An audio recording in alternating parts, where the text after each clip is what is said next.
शैतानिर्रजीम बिस्मिल्लाहिर्रहमानिर्रहीम। मेरा नाम है जी डॉक्टर अरसलान खालिद। आज एक नई वीडियो के साथ आपकी खिदमत में हाज़िर हुए हैं। आज की वीडियो का टॉपिक जो है उसमें मैं आपको बताऊंगा कि आपने अपने जानवर को ड्राई किस तरह करना है।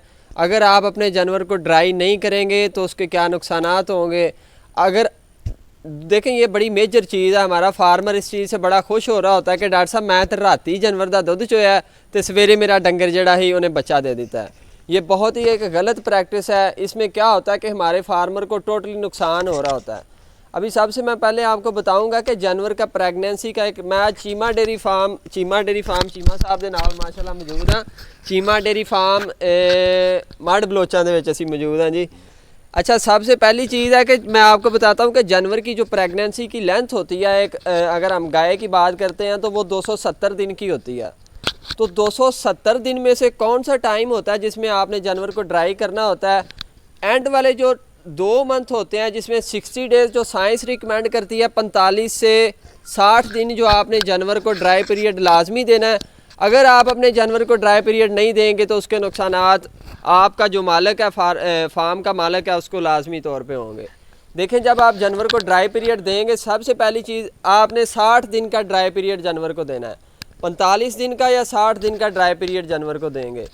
सबसे पहली चीज़ कि हमारे जितने भी इंपोर्टेड एनिमल्स होते हैं उनकी प्रोडक्शन बहुत ज़्यादा होती है। तो जब उनकी प्रोडक्शन ज़्यादा होती है तो उसमें हमने उसको किस तरह ड्राई करना है, मेजर चीज़ यही होती है। जो हमारी लोकल ब्रीड होती है वो तो नॉर्मली एंड पे आके टोटली उसकी मिल्क प्रोडक्शन नील होने पे आती है, तो वो नॉर्मली खुद ही ड्राई हो जाता है।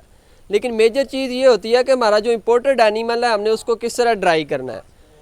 अगर आपने जब अपने एनिमल को ड्राई करना है तो कभी भी आप यकदम उसका दूध नहीं छोड़ेंगे। यकदम उसका दूध छोड़ देंगे तो क्या होगा कि जानवर को साड़ू आ जाएगा, क्योंकि जब हवाने में दूध ज़्यादा टाइम के लिए रहेगा तो उसके वाल खुलेंगे, उसमें बैक्टीरिया की जो एंट्री है वो ज़्यादा हो जाएगी और वो साड़ू की तरफ चला जाएगा। सबसे पहली चीज़ जो आपने क्या करनी होती है अपने जानवर की, जब आपने उसे ड्राई करना है तो उसका जो हवाना है नॉर्मली उसमें प्रोडक्शन आपने किस तरह उसकी डाउन लेके आनी है। प्रोडक्शन किस तरह आप उसकी डाउन लेके आएंगे कि सबसे पहली चीज़ क्या होती है कि आपने जानवर की टोटली खुराक बंद नहीं करनी। लेट्स सपोज आपके जानवर जो है उसकी प्रेगनेंसी करीब आ गई है, 60 दिन उसको रह गए हैं। 60 दिन ਤੁਹਾਡੇ जानवर ਨੂੰ ਬੱਚਾ ਦੇਣ 'ਚ ਰਹਿ ਗਏ ਨੇ ਤੇ ਤੁਸੀਂ ਉਹਨੂੰ ਹੁਣ ਡਰਾਈ ਕਰਨਾ ਹੈ। ਸਭ ਤੋਂ ਪਹਿਲਾ ਕੰਮ ਤੁਸੀਂ ਕੀ ਕਰੋਗੇ, ਅਗਰ ਤੁਸੀਂ 22 ਸੀਪੀ ਵਾਲਾ ਉਹਨੂੰ ਵੰਡਾ ਦੇ ਰਹੇ ਹੋ ਤਾਂ ਉਹਦੀ ਸੀਪੀ ਵੰਡੇ ਦੀ ਕਮ ਕਰ ਦੋਗੇ। अगर साइलेज तुसी 30 किलो दे रहे हो तो साइलेज नू 30 किलो तो तुसी 25 किलो ते ले आओगे। वंडे दी सीपी घटा दोगे। लेट सपोज अगर तुसी 22 सीपी वाला उन्होंने वंडा दे रहे हो तो उन्होंने तुसी ले आओगे 16, 17 या 15 ते ले आओगे। सब तो मेजर चीज़ होगी कि तुसी ओदी सीपी या उहदा राशन जिहड़ा ओदी सीपी नू घट कर दोगे। दूसरा काम तुसी की करोगे कि ओदा जिहड़ी चवाई दा दुरानिया वधा दोगे। हुण चवाई दा दुरानिया किस तरह वधाओगे कि फ़र्ज़ करो अगर तुहाडा जानवर 5 किलो दुध दे रहा है 12 घंटे तो बाद, तो 12 घंटों तो बाद तुसी जो उसकी चवाई करनी उदों तुसी 1 दिन ते लै आउणा है।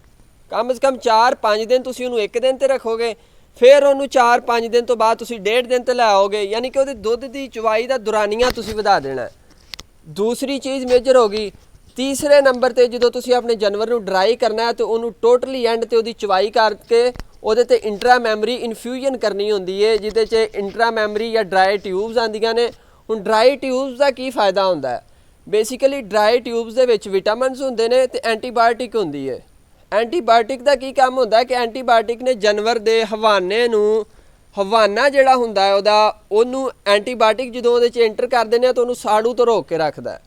ਮੇਜਰ ਚੀਜ਼ ਕੀ ਹੈ ਕਿ ਜਾਨਵਰ ਨੂੰ ਇੰਟਰਾ ਮੈਮਰੀ ਇਨਫਿਊਜ਼ਨ ਕਰਾਂਗੇ, ਉਹਦੇ 'ਚ ਐਂਟੀਬਾਇਓਟਿਕ ਹੋਏਗੀ तो एंटीबायोटिक इनफ्यूजन के नाल उहदे च साड़ू के चांसिस बिल्कुल कम हो जाएंगे। हुण होंदा की है नॉर्मली कि एंड वाले ट्राईमैस्टर दे विच एंड वाले 60 दिन दे विच जानवर दे जिहड़ा बच्चा उहदे विच उहदी ग्रोथ बहुत ज़्यादा स्पीड ना हो रही होंदी है।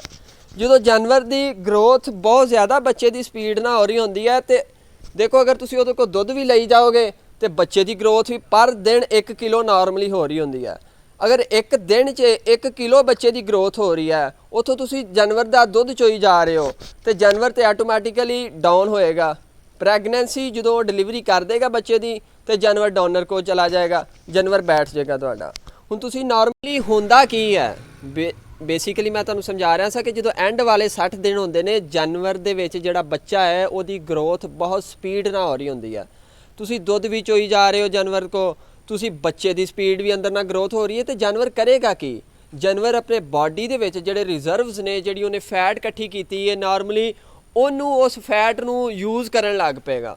ਹੁਣ ਜਦੋਂ ਆਪਣੇ ਬਾਡੀ ਦੇ ਰਿਜ਼ਰਵਸ ਇਸਤੇਮਾਲ ਕਰਨ ਲੱਗ ਪਏਗਾ ਤੇ ਤੁਹਾਡਾ ਜਾਨਵਰ ਤੁਹਾਨੂੰ ਨੁਕਸਾਨ ਦੇ ਕੇ ਜਾਏਗਾ। ਜਾਨਵਰ ਜਦੋਂ ਵੀ ਨੁਕਸਾਨ ਦੇਗਾ ਆਪਣੇ ਮਾਲਕ ਦੀ ਵਜ੍ਹਾ ਤੋਂ ਹਮੇਸ਼ਾ ਉਹ ਦਿੰਦਾ ਹੈ। ਕਦੀ ਵੀ ਜਾਨਵਰ ਖੁਦ ਕਦੀ ਨਹੀਂ ਚਾਹੁੰਦਾ ਕਿ ਮੈਂ ਆਪਣੇ ਮਾਲਕ ਨੂੰ ਨੁਕਸਾਨ ਦਾਂ। ਮਾਲਕ ਹੀ ਉਹਦੇ ਨਾਲ ਵਾਧੀ ਘਾਟੀ ਉਨੀ ਵੀ ਕਰ ਰਿਹਾ ਹੁੰਦਾ ਤੇ ਉਹਨੂੰ ਨੁਕਸਾਨ ਹੁੰਦਾ।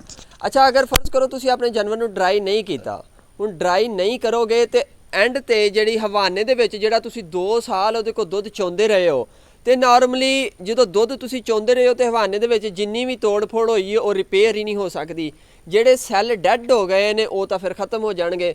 ਫਿਰ ਹਵਾਨੇ ਦੇ ਵਿੱਚ ਨਾੜ ਵੀ ਪੈਣਾ ਸ਼ੁਰੂ ਹੋ ਜਾਂਦੀ ਹੈ, ਹਵਾਨੇ 'ਚ ਫਾਈਬਰੋਸਿਸ ਵੀ ਸ਼ੁਰੂ ਹੋ ਜਾਂਦੀ ਹੈ, ਹਵਾਨਾ ਕਾਣਾ ਵੀ ਹੋ ਜਾਂਦਾ ਹੈ। ਕਿਸੇ ਸਾਈਡ ਤੋਂ ਪ੍ਰੋਡਕਸ਼ਨ ਜ਼ਿਆਦਾ ਹੁੰਦੀ ਹੈ, ਕਿਸੇ ਸਾਈਡ ਤੋਂ ਪ੍ਰੋਡਕਸ਼ਨ ਘੱਟ ਹੋ ਜਾਂਦੀ ਹੈ, ਕਿਸੇ ਸਾਈਡ ਤੋਂ ਜ਼ਿਆਦਾ ਹੁੰਦੀ ਹੈ। ਤੇ ਇਹਦੀ ਵਜ੍ਹਾ ਕੀ ਹੈ ਕਿ ਤੁਸੀਂ ਜਦੋਂ ਆਪਣੇ ਹਵਾਨੇ ਨੂੰ ਨਾਰਮਲੀ ਰੈਸਟ ਪੀਰੀਅਡ ਹੀ ਨਹੀਂ ਦਿਓਗੇ, ਉਹਦੀ ਗਰੋਥ ਹੀ ਨਹੀਂ ਪ੍ਰੋਪਰ ਹੋਏਗੀ, ਉਹਦੀ ਨਸ਼ੋ ਨੁਮਾ ਹੀ ਨਹੀਂ ਪ੍ਰੋਪਰ ਹੋਏਗੀ, ਤੇ ਉਹ ਜਾਨਵਰ ਤੁਹਾਨੂੰ ਨੁਕਸਾਨ ਦੇਗਾ, ਉਹ ਹਵਾਨਾ ਉਹਦਾ ਖ਼ਰਾਬ ਹੋ ਜਾਏਗਾ। ਮੇਨ ਚੀਜ਼ ਡਰਾਈ ਪੀਰੀਅਡ ਦੀ ਇਹ ਵੀ ਹੁੰਦੀ ਹੈ ਕਿ ਹਵਾਨੇ ਦੇ ਵਿੱਚ ਜਿਹੜਾ ਤੁਸੀਂ ਸਾਲ ਇੱਕ ਦੁੱਧ ਚੋਇਆ ਜਾਂ 8 ਮਹੀਨੇ 9 ਮਹੀਨੇ ਤੁਸੀਂ ਦੁੱਧ ਚੋਇਆ, ਤੇ ਉਹਦੀ ਜਿੰਨੀ ਵੀ ਤੋੜ ਫੋੜ ਹੋਈ ਉਸ ਟਾਈਮ ਦੇ ਵਿੱਚ ਉਹਦੀ ਪ੍ਰੋਪਰ ਗਰੋਥ ਹੋ ਜਾਂਦੀ ਹੈ, ਉਹਦੀ ਛਾਨਣੀ ਜਿਹੜੀ ਹੈ ਦੁਬਾਰਾ ਬਣ ਜਾਂਦੀ ਹੈ। ਇੱਕ ਚੀਜ਼ ਹੋ ਗਈ। ਦੂਸਰੀ ਚੀਜ਼, ਜਦੋਂ ਤੁਸੀਂ ਡਰਾਈ ਪੀਰੀਅਡ ਜਾਨਵਰ ਨੂੰ ਦਿਓਗੇ ਤੇ ਜਾਨਵਰ ਦਾ ਜਿਹੜਾ ਬੱਚਾ ਹੈ ਉਹ ਪ੍ਰੋਪਰ ਗਰੋਥ ਕਰਕੇ ਤੁਹਾਡੇ ਕੋਲ ਬਾਹਰ ਆਏਗਾ। ਘੱਟ ਏਜ ਵਾਲੇ ਘੱਟ ਵੇਟ ਵਾਲੇ ਬੱਚੇ ਕਦੀ ਵੀ ਪੈਦਾ ਨਹੀਂ ਹੋਣਗੇ, ਉਹ ਤਾਂ ਹੀ ਪੈਦਾ ਹੋਣਗੇ ਜਦੋਂ ਤੁਸੀਂ ਆਪਣੇ ਜਾਨਵਰ ਨੂੰ ਡਰਾਈ ਪੀਰੀਅਡ ਨਹੀਂ ਦਿਓਗੇ। ਤੀਸਰੀ ਚੀਜ਼ ਮੇਜਰ ਹੋ ਗਈ ਹੈ ਕਿ ਕਲੋਸਟਰਮ ਜਿਹੜਾ ਬੋਲੀ ਹੁੰਦੀ ਹੈ, ਬੋਲੀ ਬੱਚੇ ਵਾਸਤੇ ਇਸ ਤਰ੍ਹਾਂ ਹੀ ਹੈ ਕਿ ਜਿਸ ਤਰ੍ਹਾਂ ਕੋਈ ਮੈਡੀਸਨ ਤੁਸੀਂ ਕਿਸੇ ਚੀਜ਼ 'ਚ ਯੂਜ਼ ਕਰ ਸਕਦੇ ਹੋ। ਬੋਲੀ ਜਦੋਂ ਤੁਸੀਂ ਬੱਚੇ ਨੂੰ ਦਿਓਗੇ ਤਾਂ ਉਹਦਾ ਇਮਿਊਨ ਸਿਸਟਮ ਬਹੁਤ ਜ਼ਿਆਦਾ ਡਿਵੈਲਪ ਹੋ ਜਾਏਗਾ। ਜਦੋਂ ਹੁਣ ਬੋਲੀ ਹਵਾਨੇ ਦੇ ਵਿੱਚ ਪ੍ਰੋਪਰ ਬਣੇਗੀ ਤੇ ਤੁਹਾਡਾ ਬੱਚੇ ਨੂੰ ਜਦੋਂ ਤੁਸੀਂ ਪਾਓਗੇ ਤਾਂ ਉਹਦੀ ਵੀ ਗਰੋਥ ਸਪੀਡ ਅਪ ਹੋਏਗੀ, ਉਹਦੀ ਵੀ ਗਰੋਥ ਪ੍ਰੋਪਰ ਟਾਈਮ 'ਤੇ ਹੋ ਰਹੀ ਹੋਏਗੀ। ਡਰਾਈ ਪੀਰੀਅਡ ਆਪਣੇ ਜਾਨਵਰ ਨੂੰ ਲਾਜ਼ਮੀ ਦੇਵੋ। 60ਵੇਂ ਦਿਨ ਤੇ ਜਾਂ 45 ਦਿਨ ਪਹਿਲਾਂ ਆਪਣੇ ਜਾਨਵਰ ਨੂੰ ਡਰਾਈ ਕਰੋ ਤਾਂ ਕਿ ਤੁਹਾਡੇ ਜਾਨਵਰ ਦਾ ਜਿਹੜਾ ਹਵਾਨਾ ਹੈ ਉਹਨੂੰ ਰੈਸਟ ਮਿਲੇ, ਤੇ ਰੈਸਟ ਮਿਲਣ ਦੇ ਨਾਲ ਉਹ ਹਵਾਨੇ ਦੀ ਪ੍ਰੋਪਰ ਗਰੋਥ ਹੋਏ, ਅਗਲੀ ਪ੍ਰੋਡਕਸ਼ਨ ਦੇ ਵਿੱਚ ਉਹਦਾ ਫਾਇਦਾ ਹੋਵੇ, ਤੁਹਾਨੂੰ ਵੀ ਫਾਇਦਾ ਹੋਏ ਤੇ ਜਾਨਵਰ ਵੀ ਨਾਰਮਲ ਰਵੇ। ਪਿਆਰੇ ਫਾਰਮਰ ਦੋਸਤੋ, ਇੱਕ ਚੀਜ਼ ਆਪਣੇ ਜ਼ਿਹਨ ਦੇ ਵਿੱਚ ਰੱਖੋ ਕਿ ਜਦੋਂ ਤੁਸੀਂ ਆਪਣੇ ਜਾਨਵਰ ਨੂੰ ਡਰਾਈ ਪੀਰੀਅਡ ਨਹੀਂ ਦਿਓਗੇ ਤੇ ਜਾਨਵਰ ਲੈਟ ਸਪੋਜ਼ ਤੁਹਾਡੇ ਜਾਨਵਰ ਦੀ ਪ੍ਰੋਡਕਸ਼ਨ ਅਗਲੇ ਚੁਆਈ 'ਚ ਆਣੀ ਸੀ, ਅਗਲੇ ਸੂਏ 'ਚ ਆਣੀ ਸੀ 10 ਕਿਲੋ। ਅਗਰ ਤੁਸੀਂ ਡਰਾਈ ਪੀਰੀਅਡ ਦੇ ਦਿੱਤਾ ਹੈ ਤੇ ਅੱਜ ਉਹ ਦੇ ਰਿਹਾ 7 ਕਿਲੋ, ਤੇ ਅਗਲਾ ਅਗਰ ਤੁਸੀਂ ਉਹਨੂੰ ਡਰਾਈ ਪੀਰੀਅਡ ਦਿੱਤਾ ਹੈ ਤਾਂ ਉਹ ਫਿਰ 10 ਕਿਲੋ ਤੇ ਚਲਾ ਜਾਏਗਾ ਅਗਲੇ ਸੂਏ 'ਚ। ਲੇਕਿਨ ਅਗਰ ਤੁਸੀਂ ਉਹਨੂੰ ਡਰਾਈ ਪੀਰੀਅਡ ਨਹੀਂ ਦਿੱਤਾ ਤੇ ਉਹ 7 ਤੇ ਹੀ ਰਹੇਗਾ। ਹੁਣ ਸਾਡਾ ਫਾਰਮਰ ਬੜਾ ਖੁਸ਼ ਹੁੰਦਾ ਕਿ ਡਾਕਟਰ ਸਾਹਿਬ ਇਹ ਪਹਿਲਾਂ ਵੀ 7 ਤੇ ਸੀ ਤੇ ਇਹ ਸੂਣ ਤੋਂ ਬਾਅਦ ਵੀ 7 ਤੇ ਆ, ਲੇਕਿਨ ਉਹਨੂੰ ਇਸ ਚੀਜ਼ ਦਾ ਨਹੀਂ ਪਤਾ ਹੁੰਦਾ ਕਿ ਜਦੋਂ ਅਗਲੀ ਪਾਰਚੂਰੇਸ਼ਨ ਆ ਜਾਂਦੀ ਹੈ, ਅਗਲਾ ਸੂਆ ਜਾਨਵਰ ਦਾ ਆ ਜਾਂਦਾ, ਉਦੋਂ ਨਾਰਮਲੀ 30 ਤੋਂ 35% ਜਾਨਵਰ ਦਾ ਦੁੱਧ ਵਧਣਾ ਹੁੰਦਾ। ਅਗਰ ਉਹ ਦੁੱਧ ਨਹੀਂ ਵਧੇਗਾ ਤਾਂ ਤੁਹਾਡਾ ਨੁਕਸਾਨ 'ਚ ਆ। ਸਭ ਤੋਂ ਮੇਜਰ ਚੀਜ਼ ਸਾਡੇ ਫਾਰਮਰ ਨੂੰ ਇਸ ਚੀਜ਼ ਦਾ ਆਈਡੀਆ ਹੀ ਨਹੀਂ ਹੁੰਦਾ। ਇੱਕ ਉਹਦੀ ਅਸੀਂ ਫਿਰ ਰਿਕੁਆਇਰਮੈਂਟ ਨਹੀਂ ਪੂਰੀ ਕਰ ਰਹੇ ਹੁੰਦੇ। ਹੁਣ ਐਂਡ ਵਾਲੇ 2 ਮਹੀਨੇ ਦੇ ਵਿੱਚ ਤੁਸੀਂ ਆਪਣੇ ਜਾਨਵਰ ਨੂੰ ਕੀ ਖੁਰਾਕ ਦੇਣੀ ਹੈ ਉਹਦੀ ਵੀਡੀਓ ਆਲਰੇਡੀ ਮੈਂ ਚੈਨਲ ਤੇ ਪਾ ਦਿੱਤੀ ਹੈ, ਤੁਸੀਂ ਜਾ ਕੇ ਦੇਖ ਸਕਦੇ ਹੋ। ਉਮੀਦ ਕਰਨੇ ਆ ਕਿ ਤੁਹਾਨੂੰ ਵੀਡੀਓ ਅੱਛੀ ਲੱਗੀ ਹੋਏਗੀ। ਇਹਦੇ ਨਾਲ ਤੁਹਾਡੇ ਕੋਲ ਇਜਾਜ਼ਤ ਚਾਹੁੰਦੇ ਹਾਂ। ਅਸਲਾਮ ਵਾਲੇਕੁਮ।